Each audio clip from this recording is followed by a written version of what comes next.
Hello, my friends. Good evening. Welcome to Stories for Sleep. Tonight, we embark on a journey through time, where history and legend blur into dreams. Let the soft shadows of the evening settle around you. Find a comfortable place to rest, a position that brings you the gentlest ease. Let your body begin to soften, as though you're melting into the calm embrace of the earth beneath you. Take a slow, deep breath, filling your lungs with the cool air of the night. Inhale and exhale, slowly, gently. Feel the air as it moves in and out, just like a soft rhythm of the waves along a distant shore. The world outside may still be awake, full of noise and rush, but here, in this moment, all is quiet. The stars are beginning to twinkle in the sky above, and the moon casts a silver glow upon the earth. You are here now, in this peaceful space, where time slows down. Let's begin to unwind together. With each breath, feel the tension in your body start to ease away. Perhaps your shoulders, once tight, begin to drop lower, heavier. Perhaps your hands, gently resting by your side, begin to feel warm and relaxed.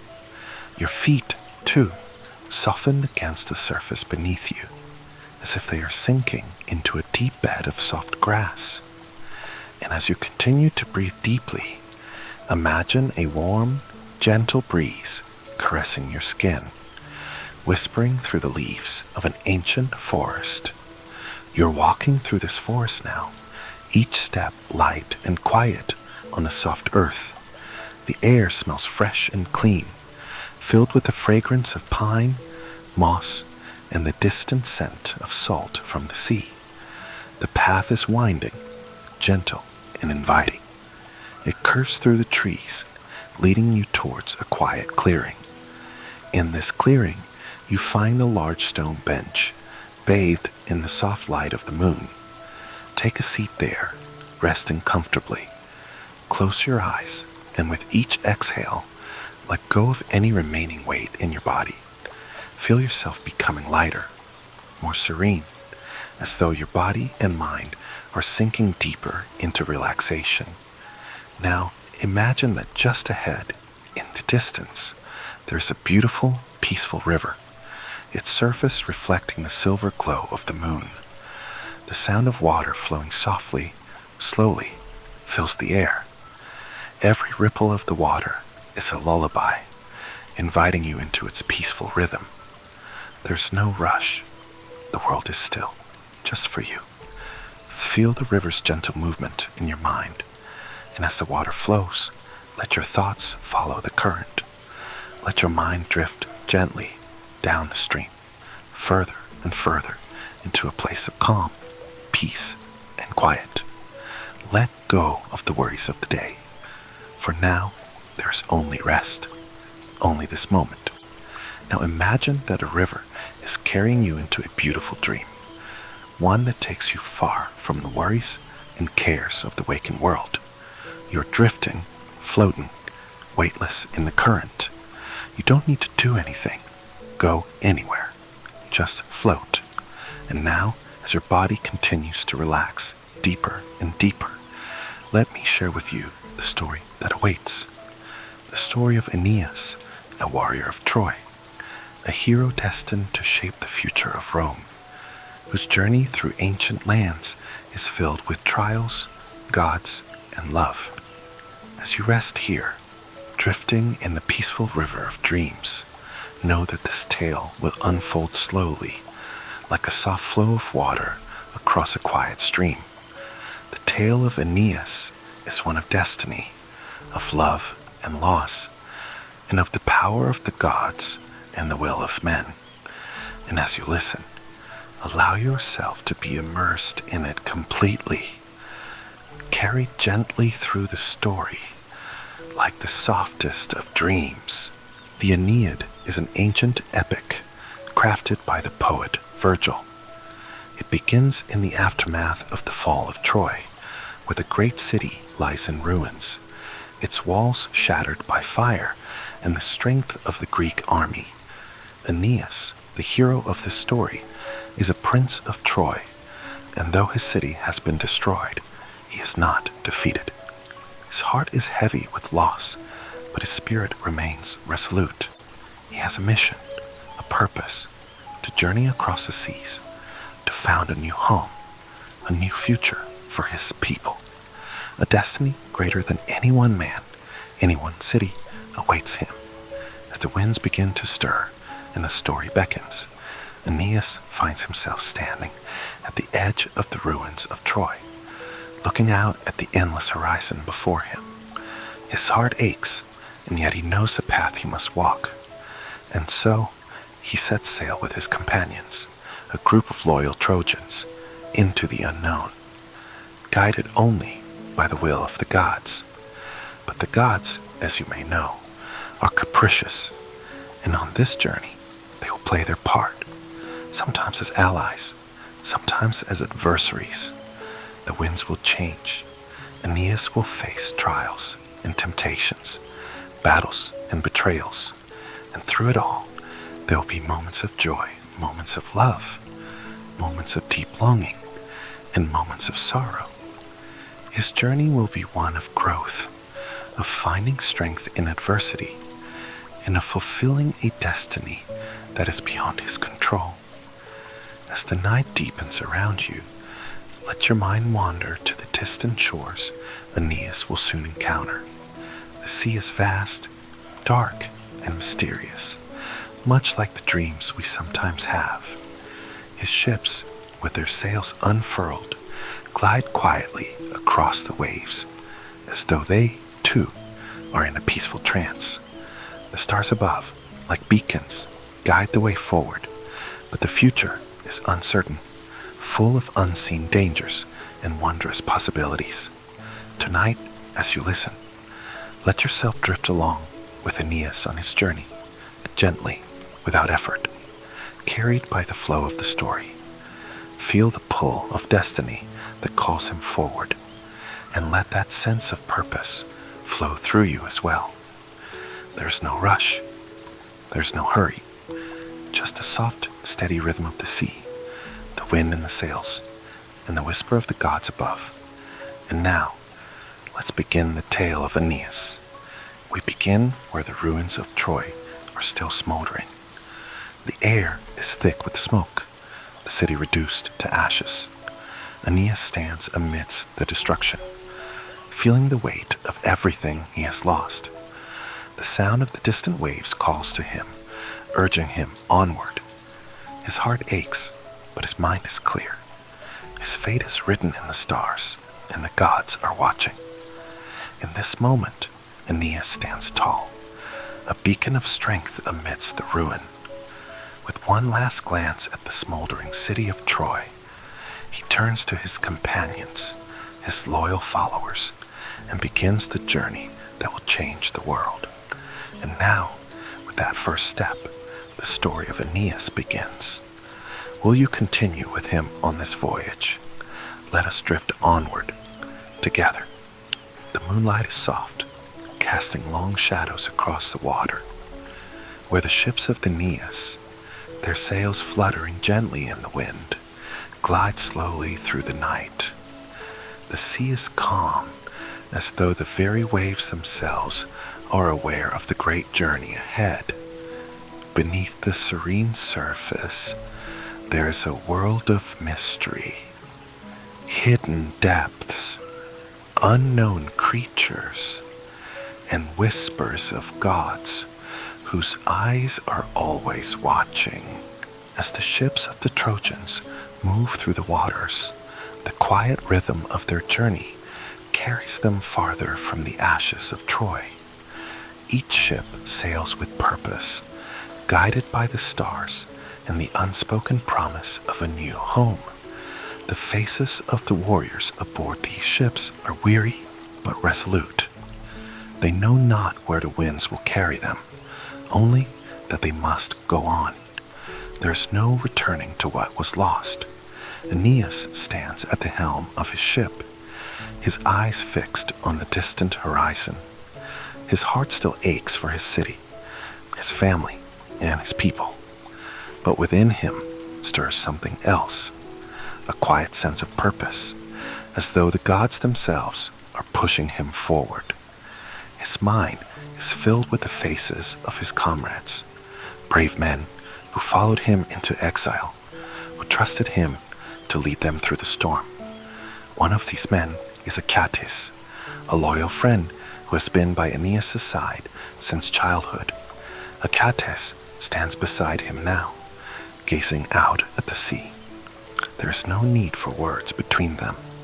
Their bond is one of understanding, forged through years of battle and loss. Aeneas, Achates says quietly, his voice barely above a whisper, where do you think we will find our home? A place where we can rebuild, where the gods will allow us to rest. Aeneas does not immediately answer. His gaze remains fixed on the horizon, where the stars twinkle like distant promises. He knows not where they will end up, only that they must keep moving forward, away from the ruins of Troy. I do not know, he replies softly, his voice carrying the weight of many sleepless nights. But I feel it, Achates. The gods have something planned for us. Perhaps they have already chosen the place. We only need to follow. Achates nods, as though he understands. The two men stand there for a long while, side by side, letting the night envelop them in its quiet embrace. As the days pass, the ships of Aeneas sail onward through calm seas and turbulent winds. The journey is not an easy one, but the men are determined. They sail past unfamiliar shores, their eyes straining to see the land that might hold their future. And yet, every new place they come upon seems to turn away from them, like a door that refuses to open. The gods seem to tease them, offering glimpses of hope, only to pull it away. One evening, as the sun dips low in the sky, casting a soft orange glow across the water, a great storm suddenly appears on the horizon. The wind howls as it picks up strength, and the waves rise higher and higher, crashing against the ships. The Trojans scramble to secure their sails, but the storm is too strong. Aeneas grips the rail of his ship, his heart racing. The gods are angry, he knows. Perhaps they are testing him. We must hold fast, he calls to his men, his voice cutting through the wind. Achates appears at his side, his face pale but determined. The gods are against us, he says, but we will not be broken. Not yet. For hours the storm rages. The ships are tossed about like leaves in the wind, and the men aboard them struggle to keep control. But through it all, Aeneas remains calm, his mind focused. His thoughts turn to the future, to the promise of a new land, a new home. And with that thought, he feels a sense of peace settle within him. He has faced death before. He will face it again, if necessary, but he will not let the storm take him now. At last, as the night deepens, the storm begins to subside.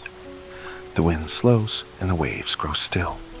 The dark clouds part, and the stars emerge once more, twinkling gently above. The ships of Aeneas, battered but undeterred, continue on their journey. The next day, as the sun rises over the calm sea, the Trojans find themselves on the shores of an unfamiliar land. The air smells of salt and earth, and the land is green and fertile, stretching out before them like a promise. It is a place unlike any they have seen before, and for the first time since their departure from Troy, a sense of hope begins to bloom in their hearts. Aeneas stands on the shore, his feet sinking into the soft sand, and he looks out at the land before him. He feels something stir within him, a sense of recognition, as though this place is calling to him, as though this is the beginning of something new. This is it, he whispers, almost to himself. This is the land. This is where we will build our future. The men of Troy gather on the shore, looking out at the land with wonder. For a moment, there is silence, broken only by the soft sound of the waves lapping at the shore. But then, the sound of a single voice rises above the others. It is beautiful, says a young Trojan warrior, his eyes wide with awe. This place, this is where we will start anew. And so, Aeneas and his people begin to settle into a land. They build huts and gather food from the earth, preparing for the life that lies ahead. There is no time for rest, for the task before them is great. But even in the midst of their hard work, there is a quiet joy in the air. They are no longer wandering. They have found a place to call home.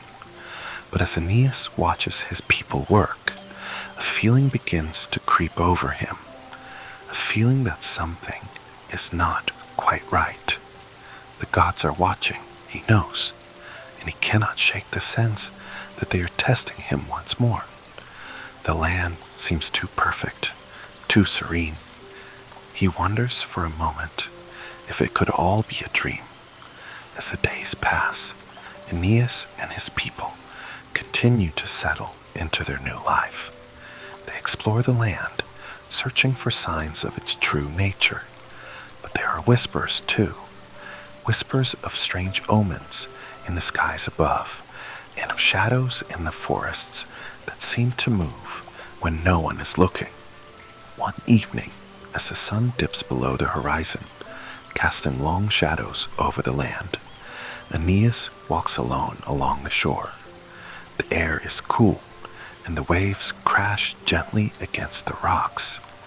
It is a peaceful moment, but Aeneas cannot shake the feeling that something is stirring, something just beyond his sight.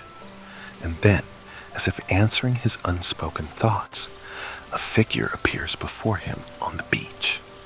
It is a woman, tall and regal, with hair that glows like the moonlight, and eyes that shimmer like the stars. She is dressed in a flowing gown, and her presence is both soothing and commanding. "I am Venus," she says, her voice soft but clear, "your mother, and I have come to offer you a gift." Aeneas stands still, his heart racing. The gods have come to him at last. "What gift do you offer, mother?" he asks, his voice filled with wonder. Venus smiles gently, her eyes full of love. "I offer you guidance, my son, a sign that the path you walk is the one the gods have chosen. You are not alone, Aeneas. Your destiny is written in the stars, and I will help you fulfill it." And with that, the vision fades, leaving Aeneas standing alone once more on the shore. The waves continue to crash against the rocks, and the stars twinkle softly above. The storm has passed, but a new journey is about to begin. The moon hangs high in the sky, its soft light reflecting on the still waters below. Aeneas feels the weight of destiny upon him, and the road ahead seems long and uncertain. But there is no turning back now. The journey continues. As the story of Aeneas unfolds, there is more yet to come. The gods will test him. Love will find him. And so too will loss. And through it all, he will forge the future of Rome. But for now, we pause here, on the shores of this new land, waiting for the next chapter of this peaceful yet dramatic journey to begin. Would you like to continue? The path ahead is open, and there is still much to discover. The night falls, bringing with it a soft, velvet darkness. The stars are scattered across the sky like diamonds, their gentle light flickering in harmony with the quiet waves that kiss the shores of this strange new land. The air is cool and fresh, filled with the scent of salt water and the faint, earthy smell of the forests behind.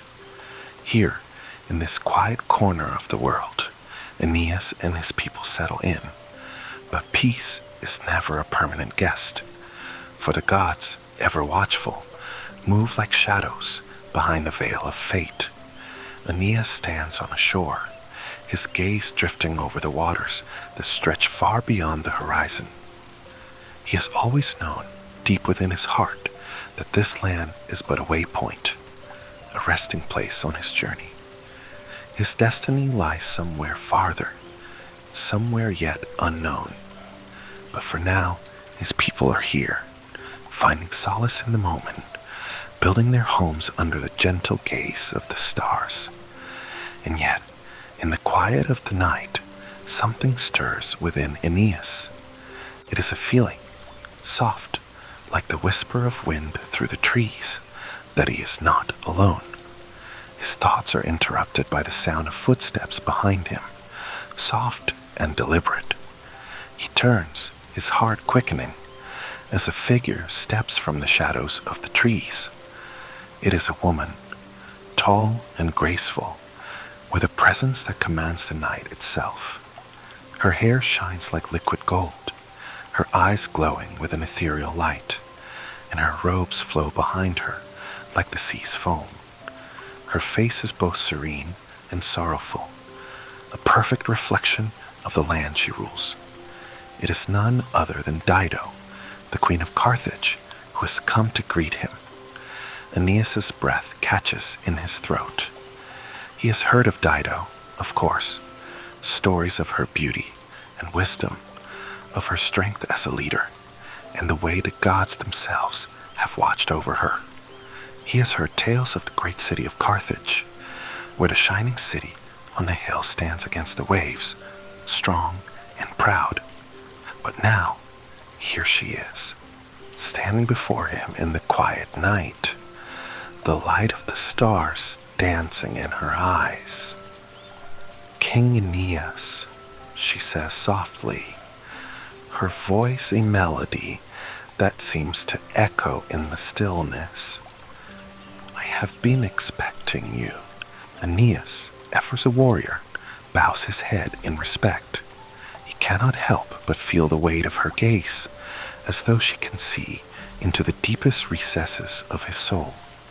Her presence is calming yet unnerving, like a soft wind that promises both peace and change.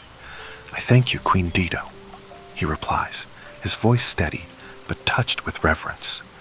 "I did not expect to find such kindness in this land. We come from a far place, and we are weary. My people seek rest, a home, and if the gods are willing, a future." Dido's eyes soften as she steps closer, her gaze never leaving his. She gestures toward the ships that have brought Aeneas and his people across the sea. "I know of your journey," she says, her voice low and warm. "The gods have whispered of your trials, of the city of Troy that lies in ruin, and the fate that awaits you." Aeneas's heart stirs at her words. How much does she know? How much has the goddess Venus, his mother, whispered to her as well? Aeneas cannot help but feel a deep connection to the queen standing before him. Her words seem to echo in his mind, and for the briefest moment, he wonders if the gods have brought them together for a reason, if Dido's path is somehow entwined with his own. "I offer you the hospitality of Carthage, Aeneas." Dido continues, her voice gentle yet firm. "Come with me, rest your people, let us share a feast together, and you may tell me of your journey. Perhaps in time, Carthage can offer you the support you seek." The invitation is sincere, and Aeneas, though filled with a sense of caution, cannot help but be drawn to her warmth, to the safety she seems to offer. The promise of rest, of a temporary respite, is a welcome one. He nods gratefully. "We would be honored, Queen Dido," he replies. "Your kindness will be remembered." With that, the two of them, Aeneas and Dido walk together toward the city of Carthage, a quiet conversation passing between them. The moon is high above, casting its pale light over the land as the ships are anchored in the quiet harbor. The city, distant yet beckoning, gleams softly in the distance, and as they walk side by side, Aeneas feels a sense of something new stirring within him, an unfamiliar warmth that tugs at his heart. As the evening progresses, Aeneas and Dido arrive at the gates of Carthage. The city is magnificent, full of life and energy. Its streets are wide and paved with stones that shimmer faintly in the moonlight. Lanterns line the path, casting golden pools of light across the dark earth, and the sound of the city's laughter, music, and voices fills the air.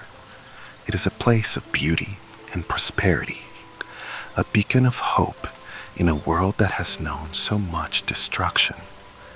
Dido leads Aeneas through the city's bustling streets, past marketplaces filled with merchants from every corner of the known world. They walk together in silence for a time, the quiet rhythm of their footsteps in perfect harmony. Finally, they arrive at the Queen's palace, a grand structure of marble and stone, adorned with intricate carvings and sculptures that tell the stories of Carthage's greatness. Inside, the palace is warm and welcoming. The walls are lined with tapestries depicting scenes of victory and love, and the air smells of rich spices and freshly baked bread. Servants bustle about, preparing a feast fit for royalty. The table is laden with fruits, roasted meats, and fragrant wines, a testament to the abundance of Carthage. Dido gestures to a seat at the table. "Please, Aeneas, rest," she says with a soft smile. "You and your people have traveled far. Tonight, let us share a meal and ease the burdens of your heart." Aeneas sits down, feeling the weight of his journey settle in his bones.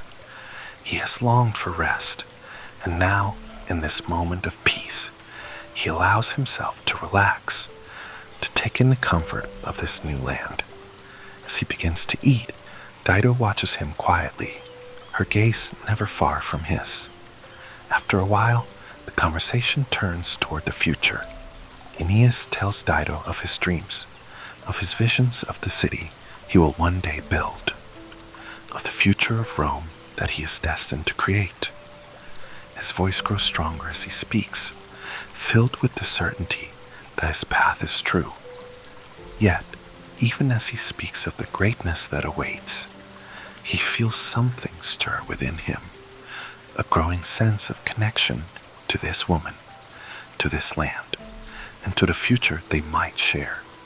And in that moment, as their eyes meet across a table, there is a quiet understanding between them.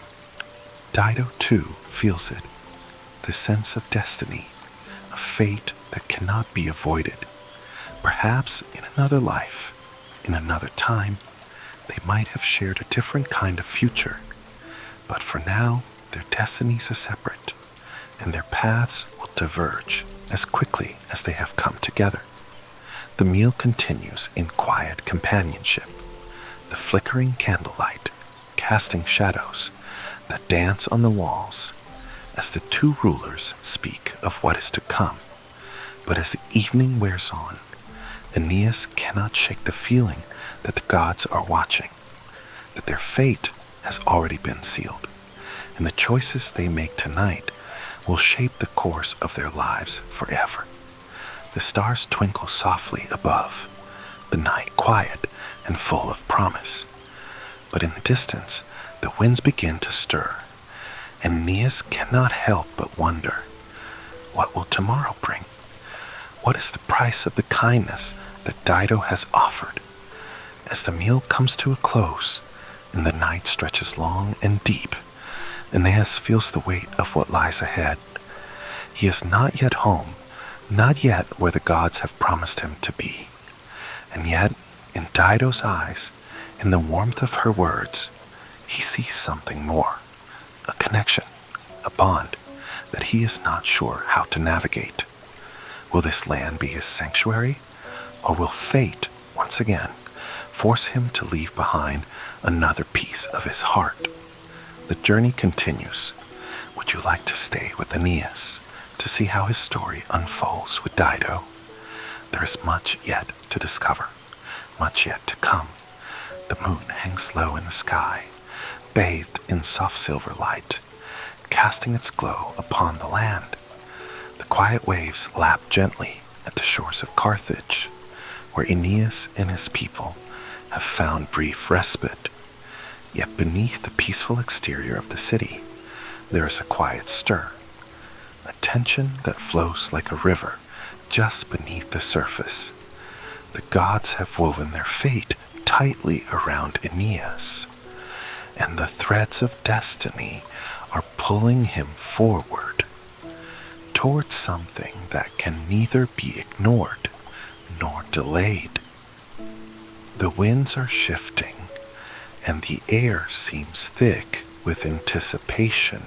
Days have passed since Aeneas first set foot in Carthage, and with each passing moment, he feels the weight of his destiny growing heavier upon him. His people have settled into the warmth of the Queen's hospitality, and yet there is an unsettling quiet within him. He cannot escape the nagging feeling that his journey, though delayed, has not ended. It has merely taken a different shape. The city of Carthage, so vibrant and full of life, has begun to feel like a fleeting dream. And at the heart of it all is Dido, the beautiful and wise queen who has opened her arms to him. Aeneas is torn. His heart whispers that he should remain here, in this land of peace, where the taste of comfort is sweet, and the promise of a life without war seems within reach. But another part of him, deeper and more ancient, calls him onward, urging him to follow the path the gods have set for him. Yet, despite the tension that lies within his heart, there is something undeniable between him and Dido, a spark that has blossomed into something far more than friendship. The moments they share, whether in quiet conversation beneath the stars or in the warmth of a shared meal, seem to carry an almost magical weight. They speak of Troy, of their lost loved ones, of the pain that drives them forward, and yet in each word there is a softness, an understanding that only deepens with time. On a cool evening, Aeneas stands once more at the edge of the sea, watching the waves roll in. The sky has begun to darken, and a few stars have started to peek through the ever-deepening twilight. His mind is heavy with thought, his heart heavy with longing. In the distance, he sees a figure approaching, a familiar figure walking toward him with the grace of a queen. It is Dido. Her face is soft in the fading light, her expression both serene and troubled, as though she too feels the weight of what lies between them.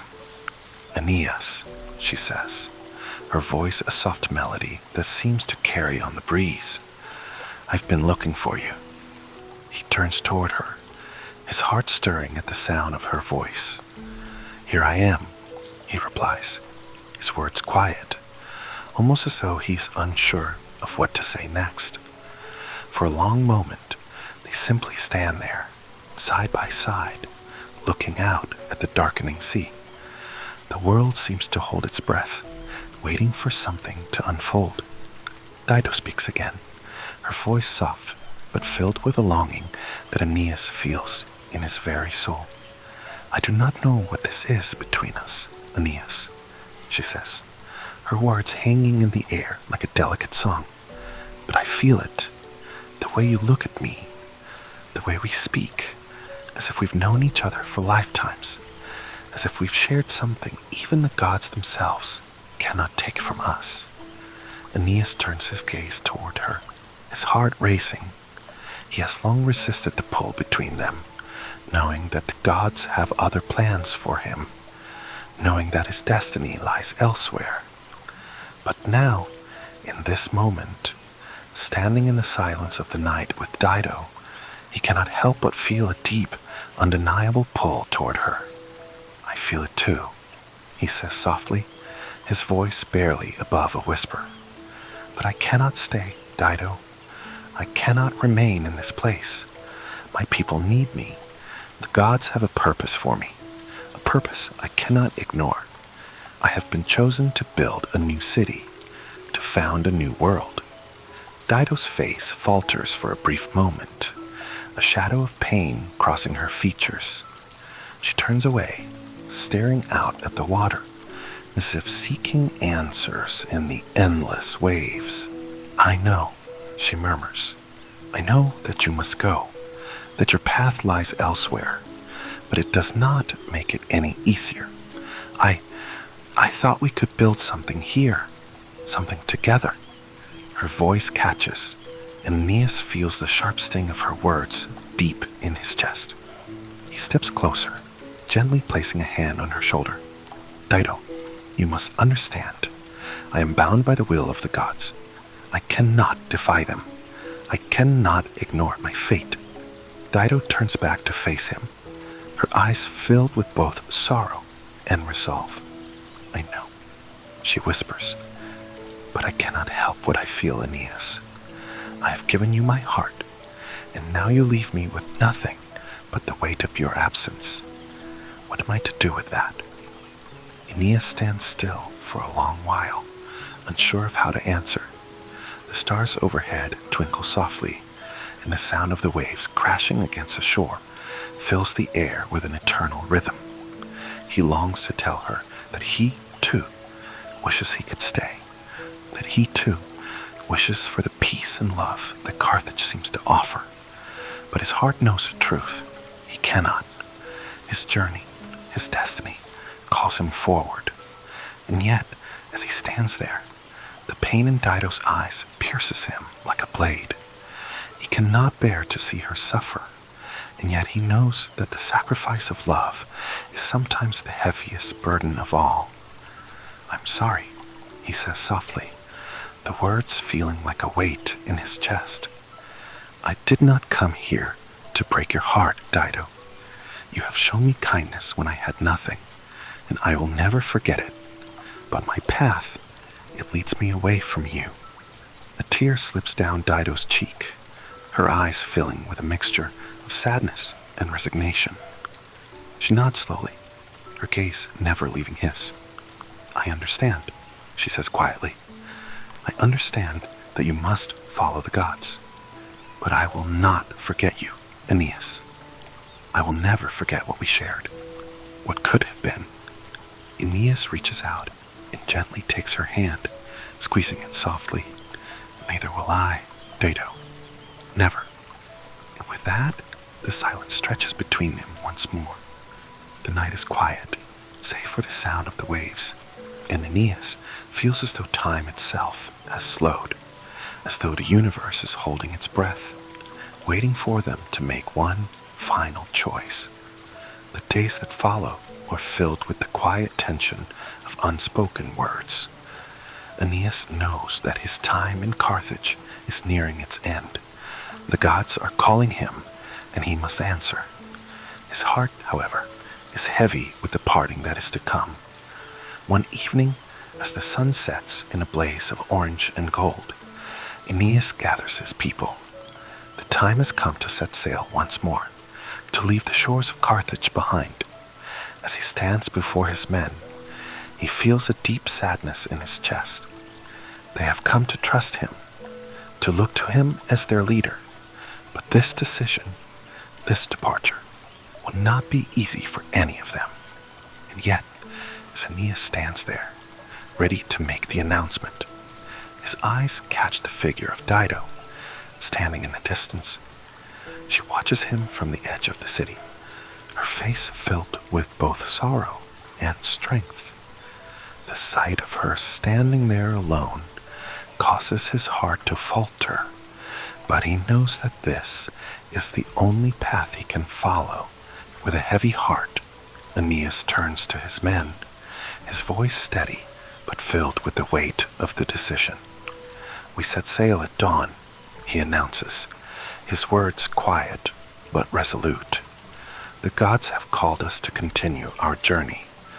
We must leave this place behind and move forward. The future of our people depends on it." The murmurs of his people rise in response, a mixture of uncertainty and understanding. Aeneas's heart aches, but he knows that this is the way it must be. As he turns away, he casts one last glance toward Dido. She is still watching, her eyes filled with something deep and untold. And in that moment, Aeneas knows. His heart will never be free of her. The moon is full, casting a soft glow over the land, and Aeneas's ships prepare to set sail once more.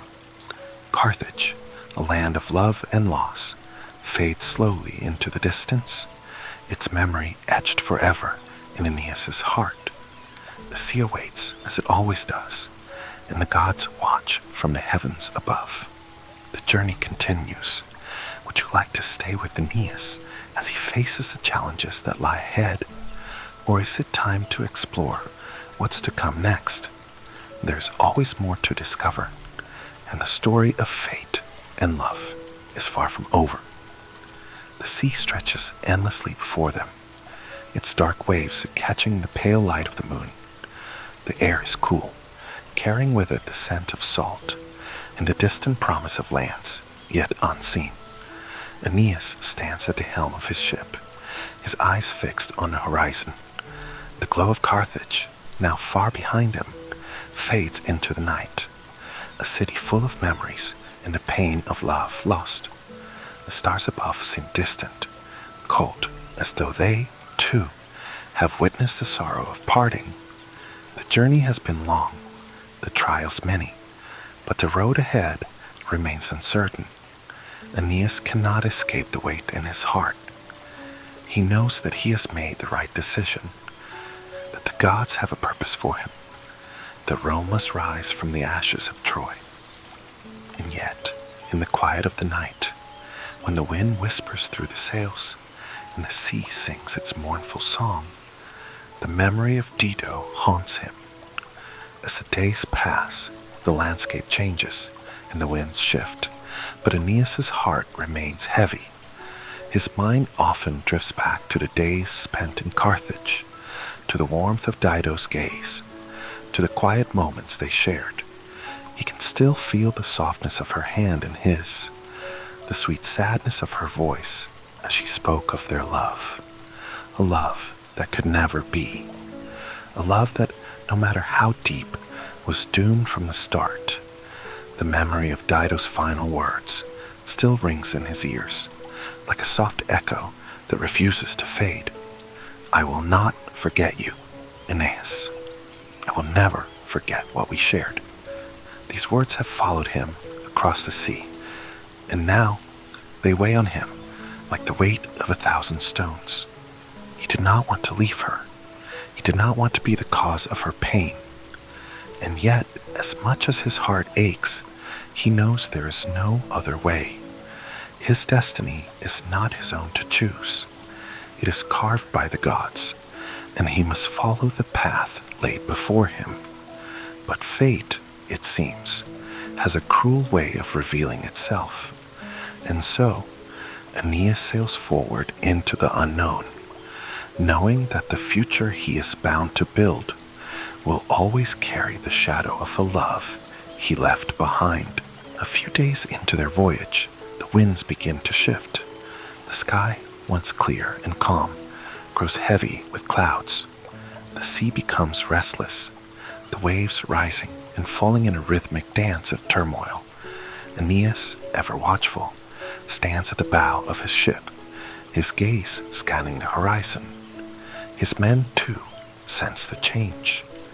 The air feels thick with something unspoken, as though the very elements are warning them. Suddenly, a voice calls out from the crow's nest. Land in sight. The shout cuts through the tension like a blade. Aeneas turns toward the voice, his heart skipping a beat. And could it be? A new land? A place where they can finally rest? Or is it yet another challenge, another trial the gods have set before them? The land that comes into view is rugged and wild, its cliffs jagged and towering over the sea. The wind howls through the rigging, and the sea crashes angrily against the shore, as though warning them to turn back. But Aeneas knows this is no time for hesitation. The gods have guided him this far. They will not abandon him now. Prepare to land, Aeneas orders, his voice steady but laced with the weight of uncertainty. We must see what awaits us.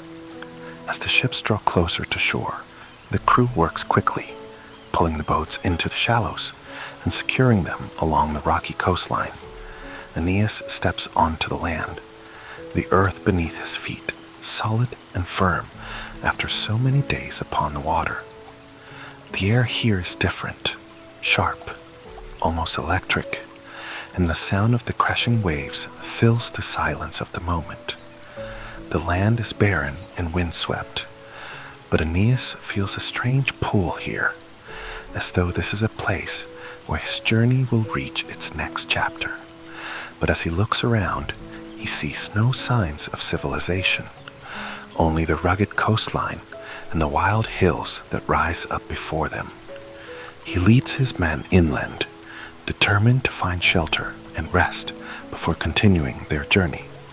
But as they make their way deeper into the land, they stumble upon something unexpected, an altar hidden beneath the shadows of an overgrown grove. It is old, its stone weathered by time, but unmistakably a place of worship. Aeneas approaches it with reverence, his mind racing with questions. This is no ordinary place. This is a place of the gods, a place where destinies are shaped. Without warning, a voice breaks through the stillness. It is a voice that echoes in the very air, a deep, commanding tone that fills the space around them.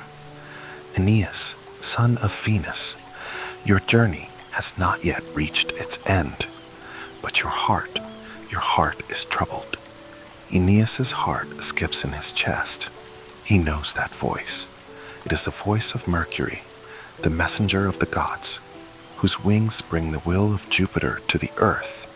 The god appears before him, his form shimmering with divine light.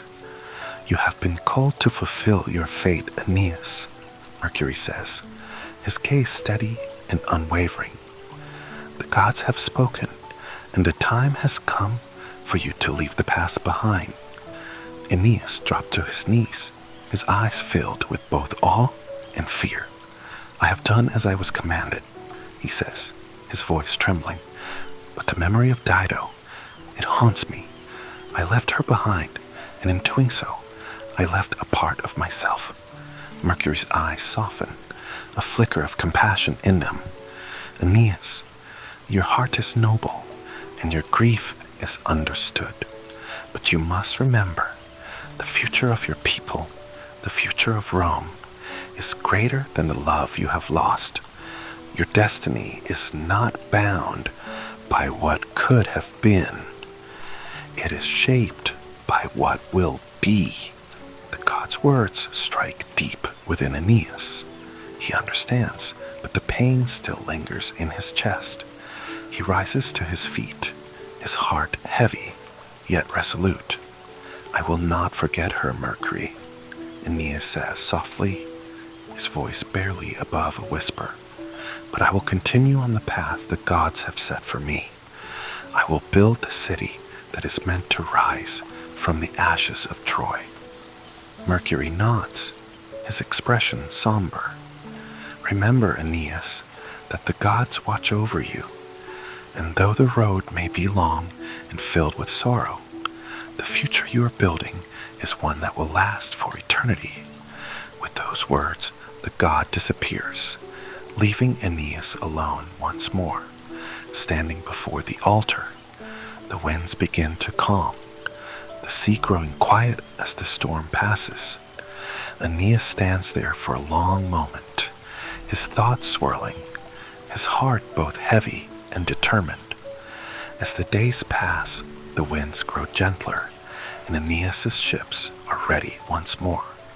With a final look at the land they have discovered, he orders the crew to set sail again. Carthage, and the love that was left behind, fades into the distance, but the memory remains, tucked deep within his heart, a love that was both a gift and a burden, a love that shaped him, even as he left it behind. The journey ahead is uncertain, but Aeneas knows one thing for certain. His destiny is not for him alone to decide. It is the will of the gods that drives him forward, and it is the future of Rome that he must now build. And so, with the stars above to guide him, Aeneas sails onward, toward a new land, toward the future, toward the destiny that awaits him. The moon shines brightly above the sea, the stars guiding him toward what is yet to come. The journey continues. As the ships sail onward through the night, the quiet hum of the waves lulls Aeneas and his people into a steady rhythm. The moonlight dances across the surface of the sea, casting a soft glow on their path forward. The journey may be long, and the challenges ahead uncertain, but tonight there is a stillness, a peace in the quiet of the ocean and the endless sky. The stars above twinkle gently, as if whispering their own good night, and in the distance, a new world waits. The heart of Aeneas, filled with both sorrow and hope, begins to settle, knowing that his destiny is unfolding exactly as it should. And now, as the night deepens, it's time to rest, to let go of the burdens of the day and surrender to the peaceful embrace of sleep. So, my friends, let the quiet of the night wrap around you, just as it wraps around Aeneas and his crew. Let the gentle rhythm of the sea, the soft whisper of the wind, and the light of the stars bring you comfort and peace. Good night, my friends. Sweet dreams. May you drift into sleep, knowing that just like Aeneas, you are always moving toward a brighter tomorrow.